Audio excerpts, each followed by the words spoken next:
పాక్ సరిహద్దుల్లో లేటెస్ట్ సమస్య ఏంటంటే డ్రోన్లు. ఇంతకుముందు కూడా చెప్పుకున్నాం. డ్రోన్ల ద్వారా వెళ్తుంది. అవి వచ్చేటప్పటికి రాడార్స్కి ఐడెంటిఫై కావు, కింద నుంచి ఉంటుంది. దాంతోపాటుగా మనం తీవ్రవాదులు వస్తుంటే కంచేసాం, రెండో పక్కన వచ్చేటప్పటికి ఈ ఈ సిస్టమ్ పెట్టాం మనం, సెన్సర్స్ది. దాంట్లో ఏమవుతున్నది, ఆ లైట్ టచ్ అయినా కూడా తెలుస్తుంది.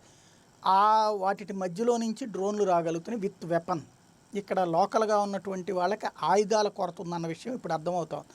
ఆల్రెడీ వాస్తవం లేకపోతే కనుక పద్దాక ఏదో ఒకటి కాల్పులు జరిపి ఎవరో ఒకళ్ళ మీద ఏదో ఒకటి చేసి ఏదో ఒక బాంబు దాడిలో చేసేటువంటి వాళ్ళది. ఒకటి లీడర్లు చచ్చారు, రెండో పక్కన వాళ్ళ అసిస్టెంట్లు చచ్చారు, రాళ్ళు వేసేవాళ్ళేమో రాష్ట్రం విడిచిపోయారు, ఇంకోటి లోకల్గా డబ్బులు లేవు, ఇంకోటి వాళ్ళకి సహకరించేటువంటి వేర్పాటువాద పార్టీలు వాళ్ళ బతుకేందో చూసుకోలేక చేస్తున్నారు. వాళ్ళు డబ్బులు ఖర్చు పెట్టే పరిస్థితుల్లో లేరు, వాళ్ళకి డబ్బులు పంపించే పరిస్థితుల్లో పాకిస్తాన్ లేదు. దొరికితే కనుక ఈ మొత్తం లోపలేసే పరిస్థితిలో ఉన్నారు. ఆల్రెడీ స్లీపర్ సెల్స్ని యాక్టివేట్ చేస్తే వాళ్ళు నిద్ర లేచిన వాళ్ళందరినీ లోపలేసారు. ఇదే కొంతమంది జైళ్ళలో పెట్టారు, కొంతమంది ప్రాణాలు తీశారు. దీంతో చివరికి బంకర్లలో దాక్కుంటున్నారు. అక్కడ కూడా బంకర్లు కూడా ఐడెంటిఫై చేసాం, సొరంగాలు అయితే సొరంగాలు ఐడెంటిఫై చేసాం. దీంతో ఇంకా ఎక్కడో కొంతమంది ఉండుంటారు. వాళ్ళ కోసం ఇంతకుముందు డెన్ లాగా పెట్టి అక్కడ దాచిపెట్టినటువంటి డంప్స్ని కూడా స్వాధీనం చేసుకున్నాం.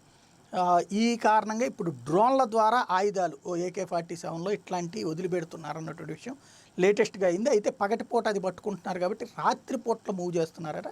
ఇప్పుడు రాత్రిపూట్ల కూడా అక్కడ సైన్యం పహారా దానికోసం సిద్ధపడుతున్నటువంటి పరిస్థితి ఉంది.